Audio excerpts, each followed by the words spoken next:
First of all, thanks for having me on the podcast with you. I always appreciate it when I can have a good conversation with some good folks, right? Getting aligned with people in the marketplace. That's always a blessing. As we were talking a little bit before, I'm not from Yale University, but I'm not from jail either. I'm an immigrant to the States. I'm a legal immigrant, came over in 86. I was 20 years old, just a kid. I was chasing my first wife, who was an American citizen. I met her in London. I'm the product of a blue collar background. There was no collegiate achievers, for want of a better term. There was nobody to go to Oxford University in my family tree. My father's side were tilers. They laid the tile in the subways in London. My mom was a secretary in a bank. I grew up on what's called the council estate in England, which is the equivalent of like your subsidized housing or projects, as we would call them here in the States. But we didn't know we were broke. But nobody ever taught me anything, not a single thing about money. I recently was talking to a buddy of mine, and we were talking about some of those early influences that entrepreneurs either push against or they embrace. And I pushed against them. And those early influences around money was, I can still see my mother saying it to this day in the kitchen. What do you think? I'm made of money? Who do you think we are? The Rockefellers? Yeah. What do you think? Money grows on trees? Like that kind of reinforcement of broke mentality. It wasn't malicious. It wasn't intentful. It wasn't like they were trying to damage any opportunities that this young man would have. It was just a regurgitation of information. Exactly. So that's what I bring to America, man. That's what I bring. If you want to earn more money, you got to work hard, right? You got to trade more time. I'm curious what your thoughts are now that you've had money and you've had the success and you had the experience, like looking back on all of these situations where your mom and your dad and everybody instilled this mentality, this kind of different mentality on you. What would you say to people that are stuck with that type of mentality in their life? Yeah. That's a great question. And it's very difficult because to change a trajectory, to change a mindset is a very hard thing to do. Let's be frank. All right. Motivation is nice. It's not permanent. Motivation for permanency requires discipline, right? It requires desire, right? It requires urgency. And unfortunately, for those people that are living in a just good enough lifestyle, right? Or the handout mentality rather than the hand up, it's hard. Look, man, I use a lot of one-liners to cut through the BS. I ask people questions like, are you sick and tired of being sick and tired? And they say, yes. And then I say, you're a liar. And they say, who are you to tell me I'm a liar? I said, because your actions do not correlate with your intentions. Yeah. Get rid of your streaming devices. Get rid of Netflix. Get rid of Apple TV. Get rid of Prime Video. Get rid of all of that stuff, all of the garbage in, garbage out. Turn off your YouTube streaming. Don't be a doom scroller. Pick up the Bible and a motivational business book and go to work. People don't want to hear that, man. Yeah. They don't want to hear it. They're soft. The easy way out. They want the easy way out. Right. Which is, and this is painful for some people to hear. Once you are aware, you cannot be unaware again. You can't say, I didn't know. It's like my teenage kids, my boys. Oh, I didn't know, Dad. No, you did know. I told you 3 times. Now you own it. To be able to help somebody with that, it requires a two-way street. It requires a desire. And here's the other part of it too. And this is hard to hear. There are less entrepreneurs than there are workers. End of chat. Why? Why is that? Because it's a decision. It's a mindset decision. It's a tolerance for mediocrity. I ran out of tolerance for mediocrity. My body, my brain, my spirit, my faith were all tested to the nth degree. And I was either going to break or I was going to change. And grace of God helped me change. And I just leaned in and doubled down and was able to share that educational journey with thousands of people today, and then be blessed to have some pretty good results, right? Yeah. As a result of that application. You gave me some chills with what you just said there too. As the listeners know, I've just gone through a stroke and going through the path of trying to change myself and retool the things that didn't or don't work for me anymore. I've spent an entire life being an entrepreneur, being a go-getter, reading books, real estate, everything. And at this point in my life, some of the changes had to be made and what my new life is going to look like. And I think that the looking back on these things that have molded me throughout my entire life, the work dynamics and work trajectory are going into these types of things that I'm starting to learn now. And what type of life do I have now? So it's interesting how all of that is wrapped up into your life today, if that makes sense. No, it does make sense. And I would ask you a couple of questions, and I think I already know the answers to them. Every time that there is a repositioning or a change of assessment, you look at what do you have? What are the assets in your basket? We all understand liabilities. We get that. Yeah. Everybody can point out their own and everybody else's liabilities. That guy sucks. That guy sucks. She sucks. I suck. We all suck. Beautiful. Yeah. Well done. Bravo. Hercules, right? You figured out, right? Exactly. You figured out that everybody is living in the negative. But even going through what you went through, I would assume at some point you've got to look in the mirror and say to yourself, okay, what are my assets? Yeah. What can I do? What can I bring back into the marketplace that's valuable? I don't know. I assume you went through that work. 100%. And I would say that where a lot of people's mindsets go to is like, I'm going to be okay. I have enough assets, or I don't have enough assets. Like they think of the physical things first before they think of call it intangible things, the things that they can't bring to the table. And I think that's where your real strength lies, is those intangible things, those things that you can't touch or feel or see or anything like that. I'm curious your take on that. No, I'm with you 100%. Look, man, I like to invite people into the inner circle to share with me. I am more inclined to hang with the guy or the girl that has been beaten by the market, right? That has been beaten either physically, emotionally, financially, spiritually. I want to surround myself with those people because when they start sharing the story of comeback, yeah, I get elevated, man. I'm like, I get lifted. I get the spirit is strong now. You know what I mean? Because the story of overcoming physical challenges as you've done, financial challenges as I've done, reputational challenges, especially with social media being what it is, reputational challenges and coming back from those things. It shows the tenacity and the stick-to-itness of a real entrepreneur.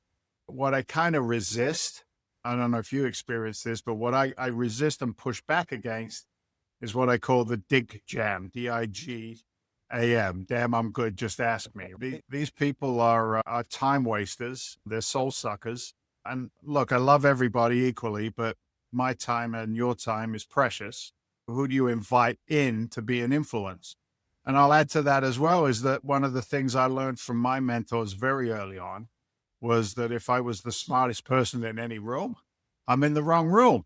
Exactly. Level up, buttercup, they used to say to me. Yeah. Exactly. But I'm curious, like, if you have the mentality of I'm in the wrong room and the wherewithal to be able to find the right room that you should be in, what does that look like from a personnel standpoint, or what do you have to do to your psyche to be able to get into the right room? Does that make sense? Yeah, that's a great question. That is really a good question. And I think and it sounds so freaking cheesy, and I wish I could come up with something more creative in a linguistic way, but its expansion of a comfort zone generally requires you to move into a room where you're not the smartest person, right? Yeah. I'll give you an example. I was invited to a large networking convention last night at the Encore Casino here in Boston. Buddy of mine who just came out of a company that has a $2 billion balance sheet, separated from the company. We're building some things together now. He invites me into this environment, and now I'm hanging with billion-dollar plus developers, attorneys, family offices, capital raisers, politicians. Yeah, it's the next level up. Yeah. And look, man, I'm full transparency. You said to me before, is there anything that we can Exactly. or Yeah. cannot cover? Yeah. I wasn't comfortable going in. I've had some stuff going on at a personal level in the past month or so. So I have the ability to text my buddy and say, look, man, my tank is empty right now. My tank is empty. Will you please bring back whatever resources that we find there, and then let me work on those resources afterwards? Now, one side of me resented the fact that I did that, didn't like myself for it. But the other side of me said, I don't have to push outside of where I need to be effective. There you go. Yeah. Effective. There's no point in me going there. And if I'm in a place where I'm not full, I got nothing to give. And we all have those days. Yeah. And if I'm in that position, those are the days that I got to take. I got to rely on my friends. I got to rely on my business partners. And I look at them sometimes and go, Daddy, I got game today. I'm off my game today. Yeah. I'm going to go in a bunker for a while. I'm going to retool. I'm going to refigure. I'll be back. And I think that ability has been something that has served me well, rather than going into those environments with nothing to offer. Yeah. Because I'm sure you've experienced as well. There's a lot of people who want to take. There's not always a lot of people who want to give. Yeah, 100%. And I will say that most people have the mentality of, I need to push through this. I need to show up. I need to be present. Those are the types of people that don't make things happen and just cause roadblocks in your way along the way. Does that make sense? Yes. No, it does. Absolutely. I mean, again, full transparency. What I ended up doing was I went to a revisitation of a weekend that I spent, just a spiritual weekend with some guys, and it was our 2-week follow-up. So I said to my friend, I said, I chose Jesus over money. That's cool. Yeah. It's cool. Yeah. It's cool. Whatever gives you the energy to be able to get out of whatever those situations that you might not feel comfortable with. It's my family and my faith, brother. And it's not, as I'm listening to my words, I'm thinking to myself, stay in truth, stay in truth, stay in truth. It's not uncomfortable. Again, I'll say it again. The tank was depleted, and it's okay to admit that today. Exactly. But I very quickly can fill that tank back up. Yeah. So this was only yesterday, and now you hear me today. Yeah. There's some energy in the tank today. You know what I'm saying? Yeah. So my family, my faith, hanging around some good partners, good friends, that gets me jacked back up again and ready to go. Yeah, that makes perfect sense. Why don't you talk a little bit about what it is that you do? Because we jumped right into the things that you have going on right now. So back up a little bit and talk a little bit about what you do. Yeah. So look, when I came out of the education space from the fire department, I started doing some flips. I became very proficient at it. I got to be able to be the expert, if you will, because of the time on the TV show, which was great. And then that sets up a trajectory. That starts opening doors that a small amount of people get to walk through, which was super beneficial. So the trajectory of the business really went from the education space. I spent a lot of time there, still spend a lot of time there. We educate people today and teach them how to buy multifamily assets, how to access capital, how to build a team to execute on what's going on in the marketplace. But I've moved over the past 15, 20 years from single families into lending, hard money lending, private money lending. I've worked as a wholesaler, a flipper. I've done some contractual work. I've done some land work. I've owned my own portfolio personally. Did that with another guy up in Sanford, Maine, which is a C/D market. So I got some great stories of hair-raising, scary stuff. Drug-infested areas. And the reason I talk about that with a smile on my face is I think about the hands-on education that brought us, right?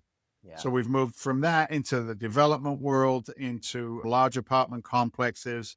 And that's where our real estate is focused today, is in ground-up construction and development work, repositioning of multifamily assets, primarily in Southwest Florida, but we're looking now into some of the Texas markets, the tertiaries, not the secondaries or the MSAs. And in those markets, we see massive opportunities. There's so much inventory that's coming down the pike as distressed assets because of the massive amount of money that came into the market during COVID. And now we're seeing the kick-on effect for that. So we're really hyper-focused on educating as many people as we can to be partners with us. We only partner with people who know what they're doing. So an educated investor becomes a better partner. So we focus a lot of our time on that. We do that through Legacy Alliance, is our education brand. And then we take that and we move it right into the asset classes that we're teaching, which is the multifamily stuff. We like to look at 50 units and above, but it doesn't mean we won't do a deal if it's a smaller unit count, repositioning, whatever the case may be, to create that delta for investors. Yeah, that makes a lot of sense. And again, a lot of what you're saying, a lot of our listeners know this about me. I've owned about 400 units or so, apartment buildings, manage all of those units. And you're absolutely right with the C and D class properties. It's a different bandwidth. So like, because of what I just went through, I'm trying to divest and devalue all of the assets that I built up until this point, and trying to decide what the next thing is. A lot of what you say makes a lot of sense, and a lot of your history makes a lot of sense too. Yeah, that's all good. Look, it's interesting the way you describe that, right? Medical challenges have created a refocus or a retooling of your business. Yeah. And I hear something like that and I can't help it. It's just my DNA.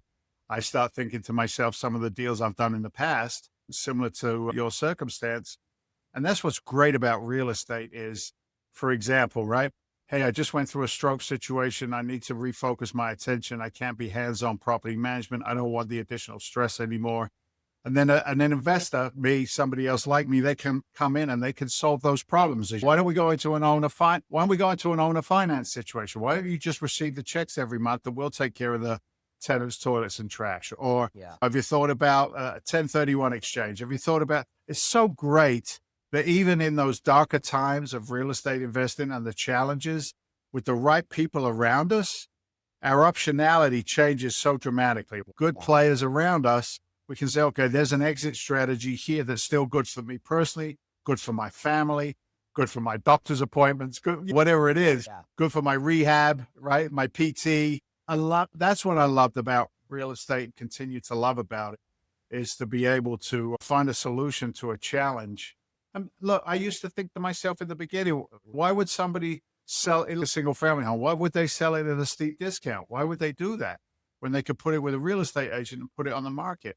And it took me a long time to flip that switch in my head to realize that the need of every seller is not the same, whether it's an apartment complex, Matt, or whether it's a single family home.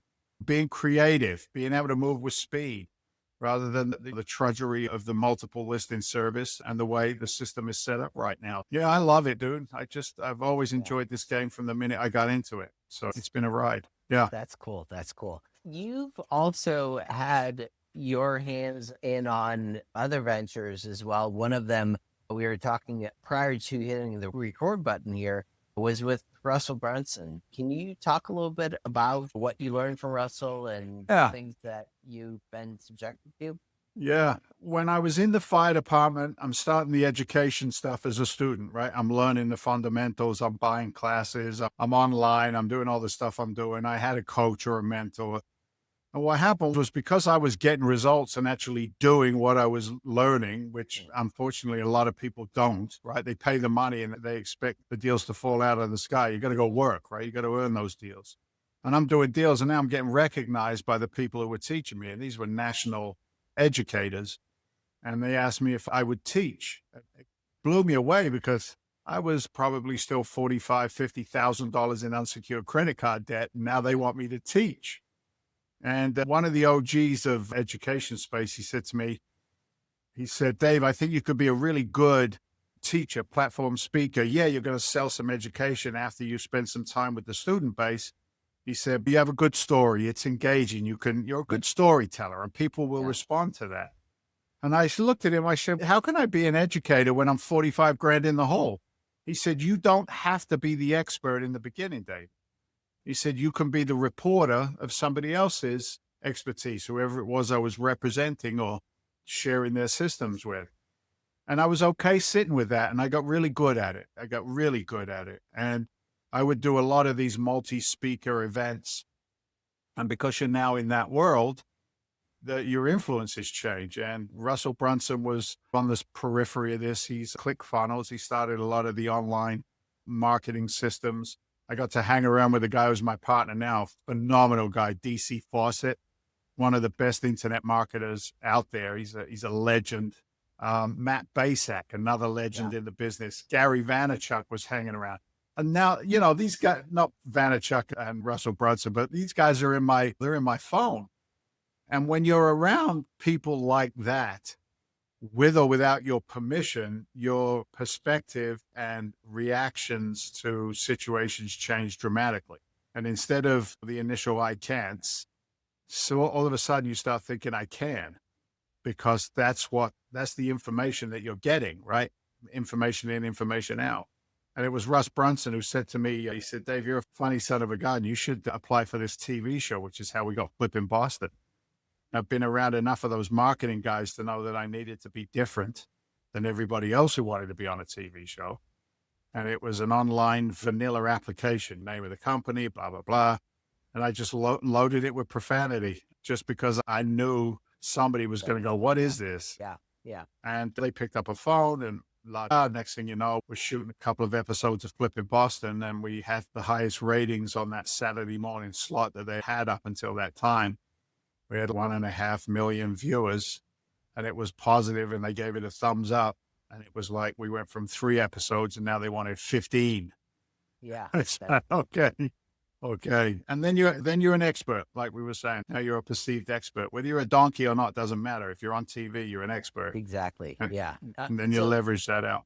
I made a connection to what you were saying, and I'm curious what your thoughts are on this. But like where you came from, your parents and all of that, they were very much of a different mindset, different mentality. It was more, for lack of a better way to say this, more of a fight or flight type mechanism that they were attracted. Whereas this life that you've created for yourself, it was very abundant, very much where's the next opportunity coming from, that type of mentality.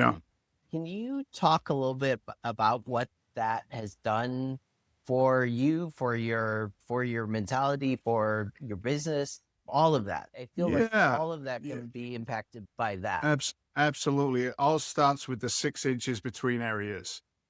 That's where it all starts. It starts in a belief system. If we go back to Henry Ford, those who believe that can't and those that believe that they can are both right. And so how do you do that? It's the influences, like I just said. You are the common denominator of the 5 people that you hang around with the most. And if you are encouraged and you lean into abundance rather than scarcity, then, I know what it is today. It's the big guy. Some people call it the law of attraction. They call it the universe, whatever title you want to give it. It's knowing that the world is geared to help, not hurt me. All I have to do is lean in, ask for some guidance, walk in faith, walk in integrity, and then those things change.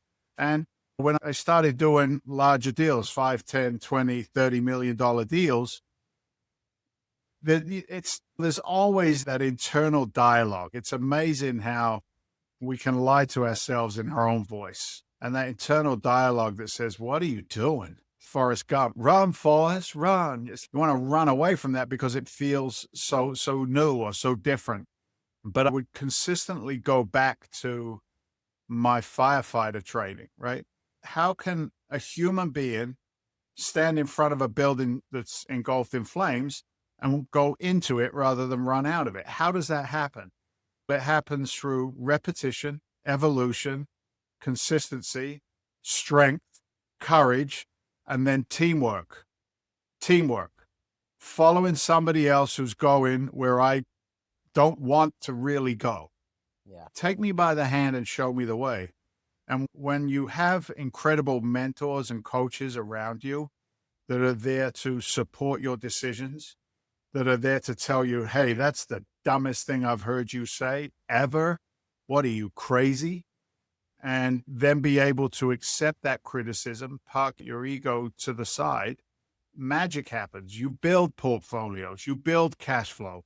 You have relationships that are in process even when they're not in your life. Contractors that I can call from 5, 10 years ago And they're like, what do you need, D? I'll be right there.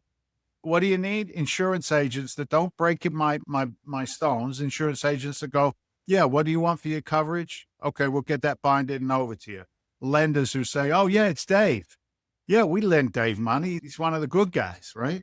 Yeah. When you have that, bring it on. What do you want to do? If the numbers make sense, let's do the deal. That becomes the expectancy of business flow.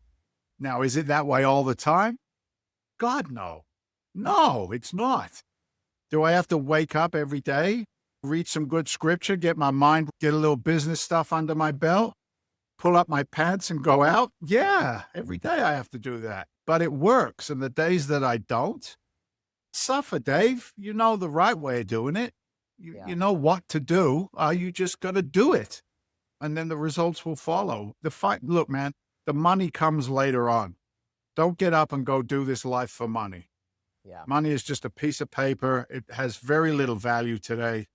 Do it because it feels good. It's the right thing to do. It's of service. Put people first and profit second. And I promise you magic will happen. You got to step up. Yeah. You can't sit on the couch and hope it's going to happen, bro. Hope is not a business strategy. And there's so many people, that's the way that they look at life. They keep hoping for things to happen. And I met this person, hopefully it'll turn into something, but never does. Yeah, for sure. Yeah, that makes perfect sense. Talk a little bit about, so you had experience with Russell Brunson and all of these celebrities in their own right, things that they've done.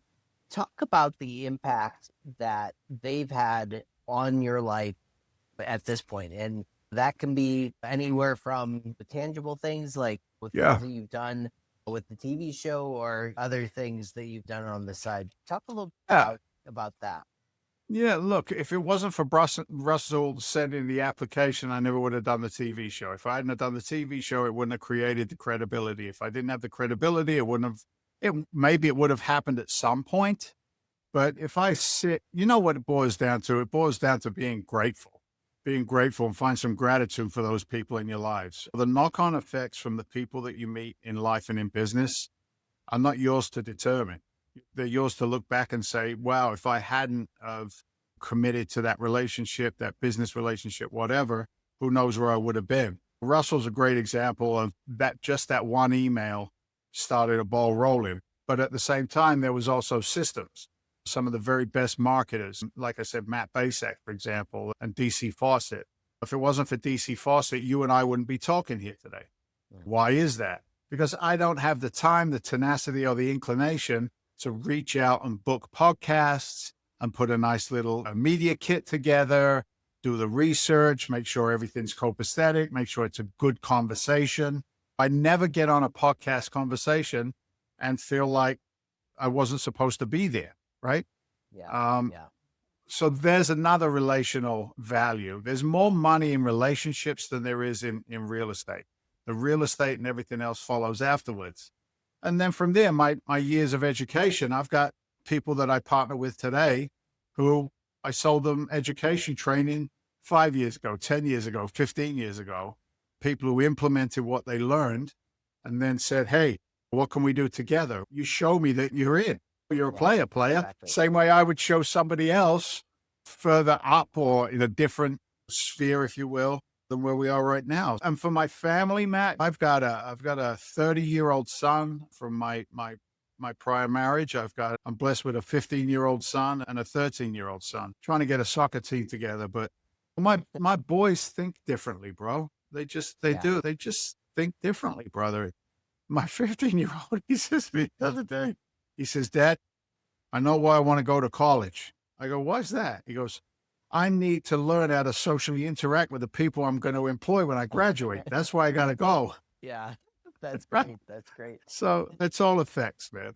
Where I'm trying to go with all of this has to do with the mentality of the normal worker. We'll say it as that. Like, for me to have gone through this challenge health-wise and completely change my trajectory of my life within 4 months of the episode, I think that it takes a special type of tenacity to go after and say, I can do this again at 48 years old. I'm not done. There's more to my story than this. I think that there is more to learning that type of mentality or that type of tenacity than rolling over and getting a job at Lowe's or something like Yeah. that. Yeah. That's what I could do. So I'm curious what your take is on the different trajectories that you could have gone, whether that be working for somebody or whether that be working for someone else, and what's better, Yeah. Look, does that make sense? yeah, it does. If you've got what I've got, you're going to be a terrible employee your whole life. Exactly. Yeah. Yeah. And that really sums it up. When I was in the fire department, I loved what I did, but I had an internal dialogue about everybody who was in a supervisor role, whether they were a lieutenant captain or a district chief. And I realized later on the reason that I was so uncomfortable or just disconnected from the process was I got the entrepreneur thing going on. Yeah.